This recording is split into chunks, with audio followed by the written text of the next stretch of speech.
Durango claimed victory at the narrow gauge 10-mile run. The summer 6-on-6 soccer league heats up amidst World Cup fever. The roller derby girls host their Fresh Meat Recruitment Clinic, and the slow pitch softball Dream League gears up for a big swing. All of this and more on this week's Inside Durango Sports. You're watching Inside Durango TV Sports with Jordan Alexander, your source for information about sporting events in Southwest Colorado. Hello and welcome to Inside Durango Sports. I'm John Mahoney. Durango played host to the narrow gauge 10-mile run on Sunday the 25th of May, and it was the host city that took the glory. 22-year-old Brian Desmond of Durango won the race with a time of 57 minutes and 47 seconds. Desmond's time set a comfortable 40 seconds in front of second place Eric Bone of Flagstaff, Arizona. Bone's 58 minutes 25 seconds made him the meat between a Durango sandwich as local runner Matt Sheldon completed the top three with 59 minutes and 46 seconds. Desmond, Bone and Sheldon were the only athletes to finish the race in less than 1 hour. For the lesser-hearted, or for those who simply desired a quicker pace challenge, a shortened 4-mile race was available. 17-year-old Adrian Cusack of Castle Pines showed the power of youth with a time of 22 minutes and 39 seconds. He won easily, nearly 3 minutes ahead of second place. The race, organised by the Durango Running Club, is one of Colorado's oldest Memorial Day traditions, with the inaugural race taking place way back in 1978. With a start at Santa Rita Park, the course headed up to Fort Lewis College and then a loop of the rim before a flyby of Hillcrest Golf Course. The 10-mile course then sloped downhill to Riverview Elementary School before following the river trail back to Santa Rita for the finish. The 4-mile course again followed the river trail, but only as far as Rotary Park and back. Aid stations were located every 2 miles to support runners with any basic first aid if needed. Hydration was provided courtesy of Tailwind Nutrition. All proceeds benefited the Mark Whitkey's Memorial Scholarship, La Plata County Search and Rescue, the Fort Lewis College Cross Country Team, and the Durango Running Club. For information on how you can be involved in next year's run, visit durangorunningclub.org. The FIFA Soccer World Cup is just around the corner, and as Brazil prepares to host the world's biggest sports tournament, Durango has witnessed a few top draw games itself. Despite the lack of any Cristiano Ronaldos or Lionel Messis, the Summer 6-versus-6 Soccer League hasn't disappointed in terms of competitiveness. After 5 games played, Brian Eisenbrau's team, B Squared, sits at the top of the league table undefeated after a close 3-2 win over the Irish Embassy Pubs, aptly named Pub Team. The loss for Pub Team marks their first loss of the season, and they will look to bounce back against 6th-placed the Goonies on June the 1st. The Goonies are in good form as they upset 3rd-place Carver's Brewing with a 7-0 lesson in soccer basics from Derek Freeman and his team. Other fixtures for June 1st include Rogers Equipment Sales versus Carver Brewing, and also last place Bad Goat look to earn their first win of the season against High Flyers B Square. The 6-versus-6 league takes place at Santa Rita Park.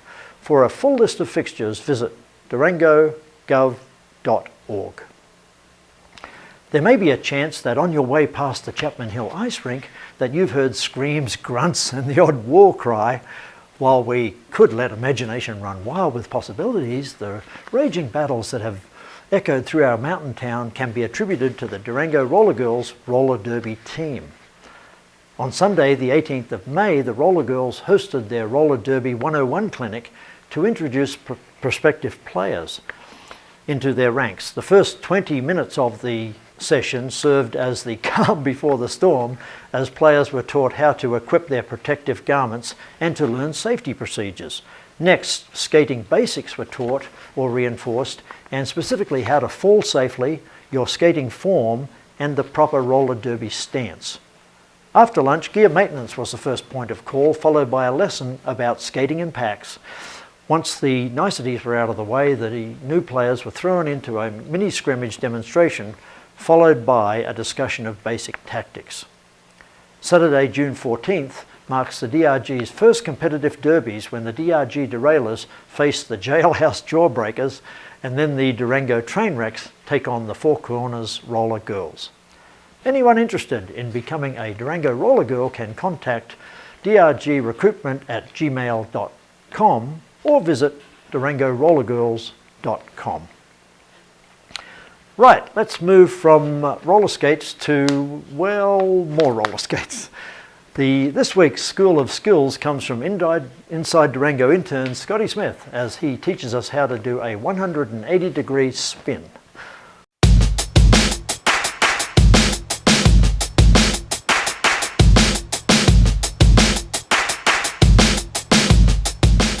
What's up, Durango? I'm Scotty Smith, and I'm here to show you how to do 180s on rollerblades today. First of which, you gotta have the mindset for a snowboarder, as in wherever your head is gonna turn is where your body is gonna eventually end up. So, what you wanna make sure is that you have a little bit of a safety zone either to the right or to the left. Now, when you go downhill, uphill, or even on straightaways, you always wanna jump off your toes. You wanna jump off and have forward motion and land on your toes as well. Make sure that you're nice and stiff in the ankles and that your line of sight is directly where you're moving. Never, ever stand up or feel like you need to thrust back a little bit. It's not gonna be like toe edge, heel edge. Rollerblades, it's always toe edge. So when you're going, you just wanna give a little bit of a jump on your forward section, and then when you land, you're also gonna land on your toes as well.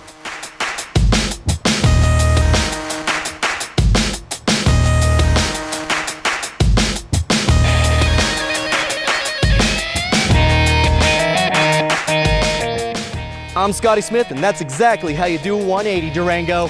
Back to you, John. Thank you, Scotty, for that SOS and our second visit to the skate park. We're becoming regulars down there. After Fort Lewis College softball's dramatic playoff run in the Rocky Mountain Athletic Conference last month, we have been deprived of any softball joy for a while now. But now up steps the Durango Parks and Rec's Dream League. The Dream League is an adaptive slow-pitch softball league held on Monday nights at 6 p.m. on the Fort Lewis softball fields. From June 2nd through June 30th, the Dream League will cater for ages 12 up to adults, both genders, and all disabilities. The cost is $25 per person and includes a shirt and a hat. Warm-up starts at 6 and the first game will hit off at 6:30. For more information about the Dream League and how you can volunteer to help, visit durangogov.org and go to the Parks and Recreation page. And that brings us to the end of the show. Thank you for tuning in. Join me, John Mahoney, again next week for another Inside Durango Sports. Goodbye for now. Thanks for watching Inside Durango TV Sports. Tune in every Thursday for more sports headlines.